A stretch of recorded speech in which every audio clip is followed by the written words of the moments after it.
오늘 화면을 하나 띄워주시면요. 우리가 살아가면서 울고 싶은데 뺨 맞는다 하는 말이 있죠. 그렇지 않아도 정말 울어야 할 판인데 누가 마침 이렇게 뺨을 때려준 것으로 좋은 구실이 생겼다는 말이죠. 오늘 다윗이 바로 그렇습니다. 오늘 본문에 등장하는 다윗, 오늘 읽어보는데 다윗의 분노가 머리 끝까지 치솟아 있고 자신과 함께 했던 600명 중에 400명에게 칼을 차게 하고 이제 복수를 하기 위해서 떠나는 장면이 있습니다. 오늘 같은 장 21절을 보시면 21절, 22절을 같이 읽어볼까요? 시작. 다윗이 이미 말하기를 내가 이자의 소유물을 광야에서 지켜 그 모든 것을 하나도 손실이 없게 한 것이 진실로 허사라. 그가 악으로 나의 선을 갚는도다. 내가 그에게 속한 모든 남자 가운데 한 사람이라도 아침까지 남겨두면 하나님은 다윗에게 벌을 내리시고 또 내리시기를 원하노라 하였더라. 이 말을 다윗이 했다라고 하는 거죠. 우리가 지난주 그리고 그 전주에 살펴봤던 다윗의 모습과는 굉장히 다르죠. 엔게디 광야 한 동굴에서 원수와 같은 사울왕을 죽일 수 있었던 기회가 있었음에도 불구하고 하나님께서 재판장이 돼서 나의 억울함을 풀어주실 것이다. 이렇게 다윗이 얘기를 했는데 오늘은 그런 다윗의 모습이 하나도 보이지가 않습니다. 어떤 일이 있었는가를 좀 배경을 살펴보면요. 자, 2절과 3절을 읽어보겠습니다. 시작. 마온에 한 사람이 있는데 그의 생업이 갈멜에 있고 심이 부하여 양이 3,000마리요 염소가 1,000마리이므로 그가 갈멜에서 그의 양털을 깎고 있었으니 그의 사람의 이름은 나발이요 그의 아내의 이름은 아비가일이라. 완고하고 행실이 악하며 그는 갈렙 족속이었더라. 나발이라고 하는 사람이 등장을 하는데 이 사람이 목축을 하는데 양이 3,000마리, 염소가 1,000마리나 되는 큰 부자였어요. 이 나발은 어리석은 사람이라고 하는 뜻인데 본명이 아니라 부자였지만 인색하고 완고해서 주변에서 이렇게 불렸던 것 같아요. 이 나발의 목자들은 이 목초지를 이제 찾아 다녀야 했고 그러다 보면은 이제 주변 민족이나 강도들에게 또 노략을 당하기가 쉬운데 그런데 이제 마침 다윗이 거기로 내려와서 이제 아무래도 이제 군사들이 좀 있으니까 이 나발의 목자들을 좀 돌봐줬던 거죠. 그러다 보니까 다윗의 사람들하고 나발의 목자들이 친하게 지냈던 거예요. 그러다가 나발이 양털을 깎는 날이 됩니다. 이 양털을 깎는 날은 어떤 날이냐면 농사 짓는 사람에게 비유를 해보면 추수하는 날과 같은 거예요. 그러니까 힘들게 일을 하고 풍성한 잔치가 이어집니다. 그래서 다윗이 이날 10명의 동지들을 보내서 나발에게 먹을 것을 좀 구해요. 그런데 이 나발이 음식을 구하러 간 다윗의 사람들에게 뭐라고 하느냐? 10절과 11절을 다시 읽어보겠습니다. 시작. 나발이 다윗의 그들은 누구냐? 요즘에 각기 주인에게서 떠나는 좀 많도다. 강자를 위하여 잡은 고기를 가져다가 어디서 왔는지도 알지 못하는 자들에게 주겠느냐 한지라. 화면을 다음 거 넘겨주시고요. 자, 이 말은 아무것도 줄 수 없을 뿐만 아니라 다윗을 사울에게서 도망친 이 도망자에 불과하다고 이야기를 하는 거죠. 다윗을 모독하고 멸시하는 말입니다. 그러니까 나발이 자기 것을 주기 싫어서 다윗을 협박으로 돈이나 뜯어내는 좀 깡패 취급을 하는 거죠. 도망자 주제에 지금 어디 와서 수작이냐 이렇게 말을 한 거예요. 나발은 달리 설명할 것도 없이 그냥 자기 이익만 챙기는 좀 욕심이 많은 사람이에요. 자기를 위해서 자기의 이익을 위해서 다윗을 모욕하고 다윗을 멸시한 거죠. 이 말에 다윗이 분노를 합니다. 은혜를 원수로 갚는 이 나발의 씨를 말리겠다고 작정을 하고 이제 복수의 칼을 들고 나서는 거죠. 자, 13절 읽겠습니다. 시작. 다윗이 자기 사람들에게 이르되 너희는 각기 칼을 차라 하니 각기 칼을 차매 다윗도 자기 칼을 차고 400명 가량은 데리고 올라가고 200명은 소유물 곁에 있게 하니라. 다음 장면 보여주시고요. 그래서 이제 다윗이 갑니다. 나발과 그의 집안의 남자들을 다 죽이겠다고 칼을 차고 가는 거예요. 근데 여기서 우리가 주목할 것은 나발의 욕심이 아니라 다윗의 변화된 모습이죠. 나발은 원래부터 좀 어리석은 사람이니까 뭐 그렇다 칠 수가 있는데 다윗은 그렇지가 않았다라고 하는 거죠. 엔게디 요새의 굴에 숨어 있을 때 다윗은 칼을 빼서 사울을 죽이자고 하던 자기 사람들을 아주 엄하게 말렸던 사람이에요. 그런데 그런 다윗이 지금은 자기 사람들에게 뭐라 그래요? 칼을 차라고 명령을 해요. 당장이라도 피비린내가 날 것 같고, 지금까지 다윗은 참 흠잡을 수 없을 만큼 아주 신실한 모습으로 나타났어요. 용기도 있었고 지략도 갖추고 있었고 또 인내심도 풍성하고 하나님의 주권과 섭리에 대해서 올바른 그 미래를 가지고 있었던 사람이에요. 그런데 25장에 들어서 보면은 자기를 절제하지 못하고 폭주하는 그런 모습으로 나타나고 있다라고 하는 거예요. 분노하는 마음을 억누르지 못하고 칼을 뽑아들고 나발의 온 집안 사람들을 그냥 집단 학살하려고 하고 있다라고 하는 거예요. 자, 다윗은 왜 이럴까? 본문을 살펴보면 다윗이 하나님께 묻거나 기도했다라고 하는 내용이 없어요. 그냥 감정이 앞서고 있습니다. 자, 사도행전 13장 22절을 화면에 띄워주시고 같이 한번 읽어보겠습니다. 시작.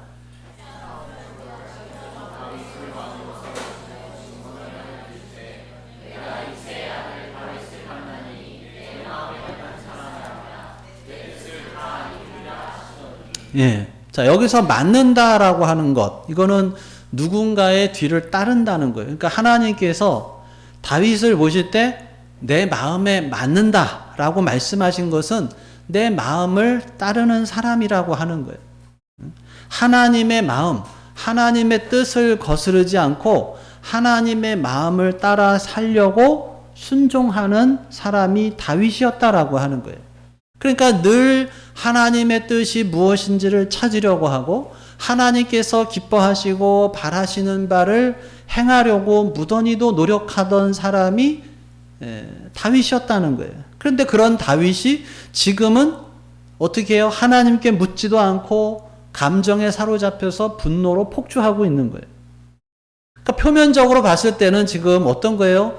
다윗이 나발을 죽이려고 가고 있으니까 나발이 위기 상황인 것처럼 보이지만은 신앙적으로 또 내면적으로 보면 이 장면은 다윗이 지금 영적으로 하나님 앞에 크게 실패하는 그런 어떻게 보면 다윗이 지금 위기라라고 하는 거예요. 그럼 왜 이 위기가 찾아왔느냐? 자, 이 다윗의 위기 원인을 몇 가지를 보면 첫 번째로는 이제 1절을 우리가 보면요. 1절을 같이 읽어볼까요? 시작.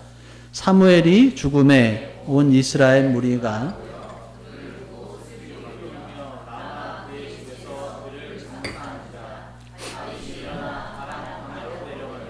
예. 자, 다윗이 사울에게 쫓기는 와중에 아주 슬픈 소식을 들어요. 다윗에게 기름을 부은 사무엘이 죽은 거예요. 많은 이스라엘 사람들이 사무엘의 죽음을 깊이 애통해합니다. 근데 다윗은 그 장례에 갈 수도 없어요. 자기 목숨 부지하기 위해서 다시 바란 광야로 내려갈 수밖에 없습니다. 자, 다윗에게 있어서 이 사무엘의 죽음은 굉장한 충격입니다. 자신을 왕으로 기름 붓고 지금까지 믿음의 조력자고 또 자기의 어떻게 보면 버팀목이 될 수 있었던 사무엘이 죽은 거예요. 그러니까 다윗도 마음이 무너지는 거예요. 또한 25장의 전반적인 내용으로 봤을 때 먹을 것을 구하기가 점점 어려워졌다라고 하는 것을 알 수가 있어요. 도망자 신세로 600명의 식솔들을 먹이기가 쉽지 않았을 거라는 거예요. 그리고 다윗도 점점 이 도망자의 시간이 길어지면서 초조해지고 사무엘이 죽으면서 사명의식도 흐려지고 당장 먹을 것을 걱정해야 할 만큼 궁핍해졌다는 거예요. 자, 이렇게 다윗의 마음이 무너지고 있을 때 나발이라고 하는 이 어리석은 사람의 행위가 다윗에게 울고 싶은데 뺨을 때려주는 거죠. 사단은 우리들의 상황을 이용을 해서 믿음을 무너뜨리려고 해요. 편안할 때는 유혹을 주고 슬플 때는 그 감정을 더 무너뜨리는 사건이나 사람을 이용을 합니다. 여러분, 견고한 댐이 무너지는 것은 강한 파도가 아니라 작은 구멍이에요. 신앙생활에서 우리의 신앙을 무너뜨리는 것은 엄청난 고난이나 핍박이 아니라 작은 구멍, 유혹이나 또는 분노의 감정에서 시작이 된다라고 하는 거예요. 자, 이 소식을 들은 나발의 아내 아비가일이 급히 떡 200덩이와 포도주 2 가죽 부대와 또 잡아서 요리한 양 5마리 등등 음식을 싸가지고 남편에게는 말하지 않고 다윗에게로 달려옵니다. 다음 화면 봐주시고요. 그러면서 다윗에게 엎드려서 뭐라고 그래요? 자, 25절을 같이 읽어보겠습니다. 시작. 원하옵나니 내 주는 이 불량한 사람 나발을 개의치 마옵소서. 그의 이름이 그에게 적당하니 그의 이름이 나발이라. 그는 미련한 자녀이다. 예.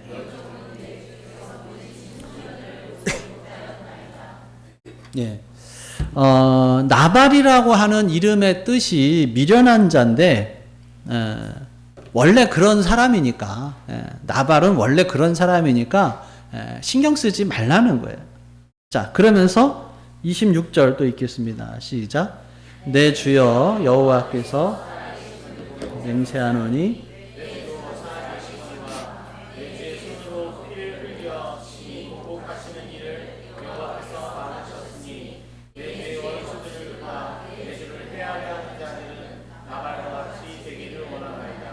예. 그러면서 뭐라 하는 거예요? 이런 일로 화가 난다고 피를 흘려서는 안 된다는 거예요. 직접 보복하시는 하는 것을 하나님께서 막으셨다라고 합니다. 자, 그러면서 29절 또 읽어보겠습니다. 시작.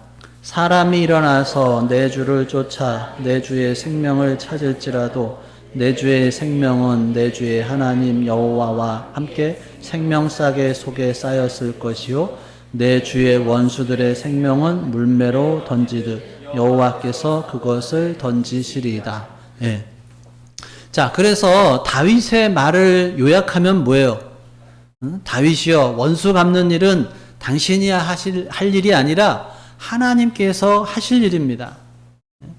당신이 여기 광야에 있는 이유는 하나님이 어떤 분이시고 또 당신이 누군가를 발견하기 위함이 아닙니까?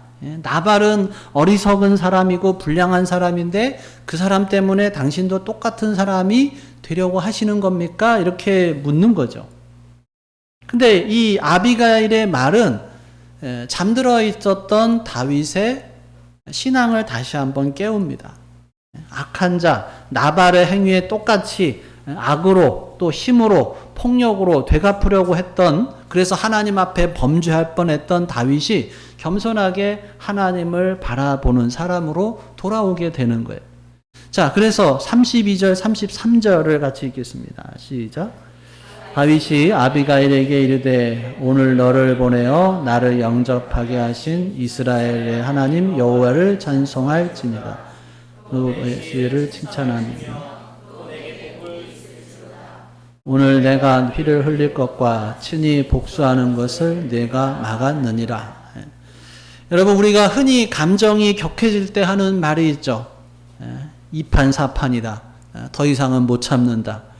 그러다가 일을 저지르고 나서 뒷감당을 하지 못할 때가 얼마나 많이 있어요. 이 격한 감정은 우리를 파괴합니다. 자녀를 혼내다가 폭력을 행사하고 또 그래서 후회하고 또 뭐 부부싸움 하다가 하지 말아야 할 말을 또 던져버려서 평생 씻을 수 없는 상처를 주고 받기도 하고 또 자기 밑에 사람 훈계하다가 자기 감정 못 이겨서 또 그 사람 인격 무시하고 무너뜨립니다. 하나님의 사람으로서 정체성을 잃어버리게 만들어요. 회개를 해도 그런 일들의 후유증이 쉽게 사라지지가 않습니다. 우리가 지난주에 사무엘상 26장을 봤고요. 그 전주에 사무엘상 24장을 봤어요. 24장, 26장에서 다윗은 사울을 살려줘요. 이 다윗이 연거푸 사울을 2번이나 살려주는 것을 보면서 우리는 무슨 생각을 해요? 아, 다윗은 정말 한결같은 사람이구나 이렇게 생각할 것 같지만 24장과 26장 사이 오늘 25장에는 이렇게 분노로 폭주하는 다윗의 모습을 볼 수가 있습니다. 자, 다윗이 사무엘상 16장 13절을 화면을 띄워주시고 같이 읽어보겠습니다. 시작. 사무엘이 기름 뿔병을 가져다가 그의 형제 중에서 그에게 부었더니 이날 이후로 다윗이 여호와의 영에게 크게 감동되니라. 사무엘이 떠나서 라마로 가니라. 이게 어떤 장면이에요? 다윗이 처음 이제 등장을 할 때의 장면이에요. 사무엘이 하나님 말씀에 순종해서 다윗에게 기름을 부으니까 그날 이후로 다윗이 어떻게 돼요? 여호와의 영에 크게 감동이 됩니다. 여호와의 영에 크게 감동이 되었다라고 하는 말씀은 이 다윗의 일생에 아주 중요한 사건입니다. 다윗의 일생에서 아주 놀라운 사건이나 경험이 여러 번 있어요.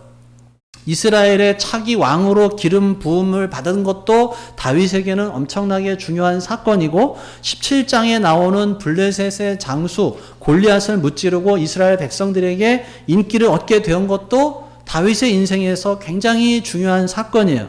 근데 어떤 사건보다도 중요한 것은 바로 다윗이 여기 16장에서 여호와의 영에게 크게 감동이 됐다라고 하는 거예요. 왜냐하면 이후로 다윗을 다윗 되게 만든 것이 바로 여호와의 영에 크게 감동된 거예요. 기름 부음을 받았다는 것이 다윗의 일생을 성공적으로 살게 만든 게 아니에요. 골리앗을 죽이고 백성들에게 인기를 얻은 것이 다윗으로 하여금 멋진 인생을 살게 한 것도 아니에요. 다윗이 다윗으로 살 수 있었던 것은 그가 하나님의 영, 여호와의 영에 크게 감동되었기 때문이다라고 하는 거예요. 다윗이 이스라엘 사무엘 선지자로부터 기름 부음을 받아서 곧바로 이스라엘 왕이 된 게 아니에요. 그 이후로 험난한 삶을 살았어요. 그 험난한 삶을 버티고 이겨내게 한 힘이 바로 하나님의 영이 다윗을 붙잡았기 때문이다라고 하는 것입니다. 우리가 잘 아는 것처럼 다윗은 블레셋의 거인 장수 골리앗을 무찔렀어요. 그 일로 인해서 어떻게 돼요? 다윗은 이스라엘 백성들에게는 엄청난 인기를 얻었을런지는 모르지만 사울 왕은 다윗이 자기의 왕위를 노린다라고 생각을 해서 다윗을 죽이려고 무던히도 애를 씁니다. 다윗은 자신을 죽이려고 하는 사울을 피해서 도망 다니기에 정신이 없어요. 자신을 죽이려고 한 사울을 오히려 다윗이 죽일 수 있는 기회가 왔음에도 불구하고 사울을 죽이질 않아요. 그런데 지속되는 도망자의 삶과 또 사무엘이 죽었고 거기다가 나발의 모욕까지 겹치면서 다윗은 성령의 충만함을 잃어버리고 맙니다. 저는 이런 다윗의 모습을 보면서 한편으로는 위로를 얻어요.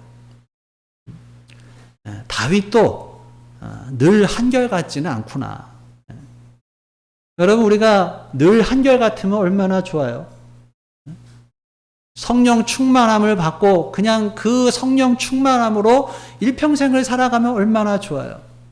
근데 우리들이 그렇지가 않잖아요. 연초에 뭔가 다짐을 했으면서도 그 다짐도 한결같이 가지를 못하잖아요. 다윗도 한결같았던 사람이 아니라는 거예요. 우리가 봤을 때 24장, 26장만 봤을 때는 다윗은 정말 한결같이 사울을 살려주는 하나님의 살아계심을 믿는 이런 참 위대한 사람이구나라고 생각할 수 있지만 그 사이에 이런 일들이 있었다라고 하는 거예요. 그리고 당시에 다윗은 그 아비가일의 말을 하나님의 음성으로 받아들이는 거예요. 근데 우리가 생각해 보면은 그럴 수도 있지라고 생각할 수 있지만 당시에는 어떤 시대예요? 여자의 말을 무시하는 그런 시대예요. 그런 관습으로 봤을 때 다윗은 아비가일의 말을 무시할 수도 있었어요. 뿐만 아니라 지금 어떤 상황이에요? 다윗을 따르던 400명이 칼을 차고 뒤에서 보고 있는 거예요. 그러면 남자가 칼을 뽑았으면 무라도 잘라야지. 여자의 말에 바로 꼬리를 내리면 그러면은 이제 다윗의 체면도 말이 안 되는 거죠. 그런데 다윗은 아비가일의 말을 하나님의 임재하심으로 받아들였다라고 하는 것입니다. 그래서 다윗이 뭐라 그래요? 32절을 다시 보면 같이 읽어보겠습니다. 시작. 다윗이 아비가일에게 이르되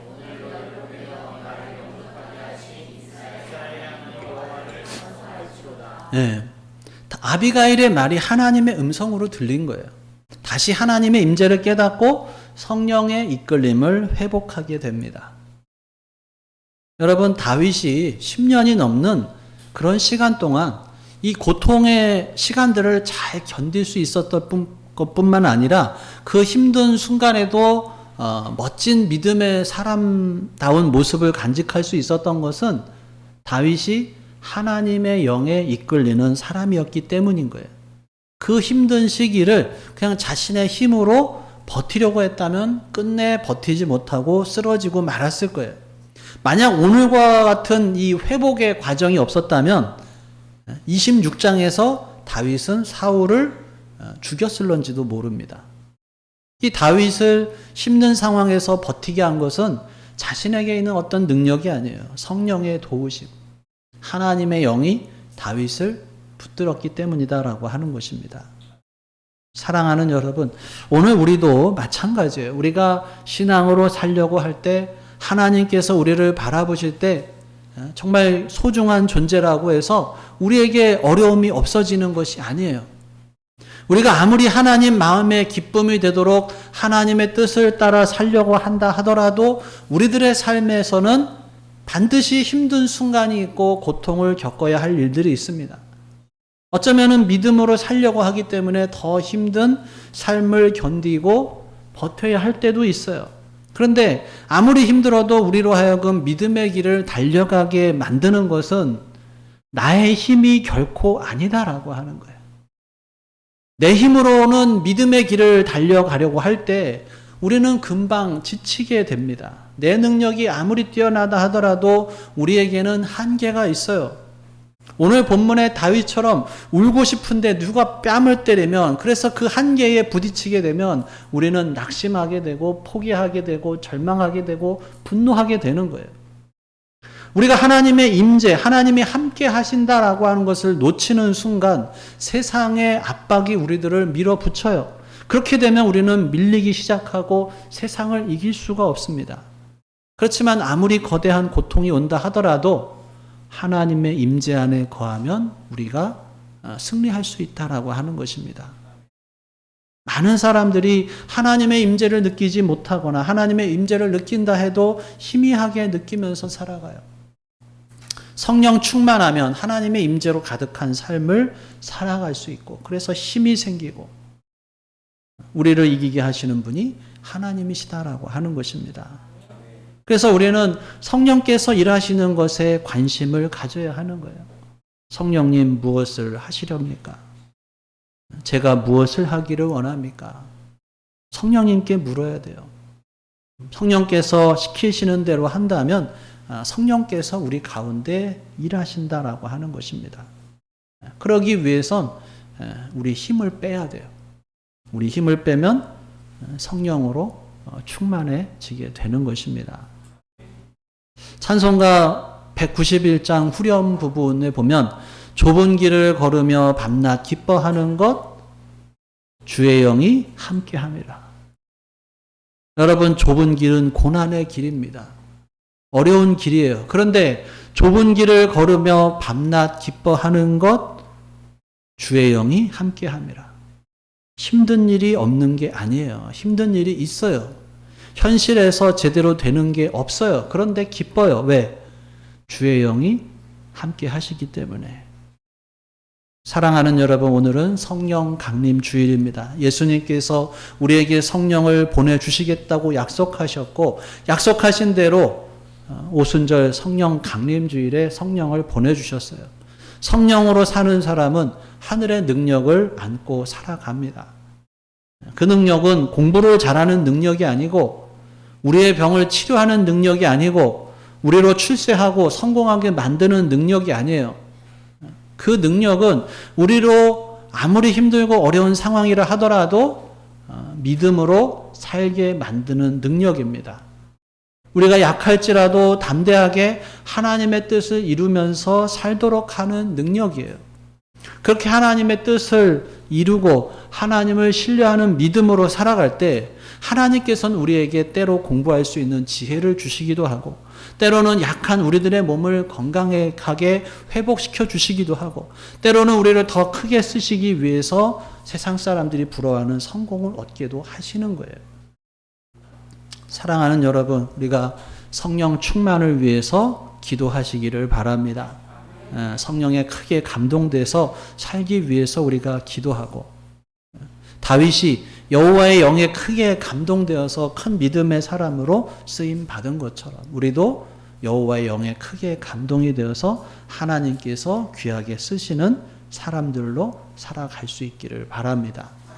또 흔들리는 순간에도 또 하나님의 음성에 귀를 기울임으로 그 여호와의 영이 회복되어지는 은혜가 있기를 간절히 바랍니다. 성령의 은혜, 성령의 충만함, 또 성령의 임재하심을 간구하고 또 성령의 이끄심을 따라서 세상을 이기며 살아가는 우리 모두가 될 수 있기를 주님의 이름으로 축원합니다. 기도하겠습니다. 오늘 주신 말씀 생각하며 함께 기도합니다. 나에게 주신 말씀이 무엇인지, 또 내가 순종해야 할 말씀이 무엇인지, 또 우리들이 살아가는 동안에 또 나에게 말씀하시는 성령님의 음성에 어떻게 민감하게 반응하며 살아갈지, 우리 안에 계시는 성령 하나님의 음성에 귀를 기울여 보겠습니다.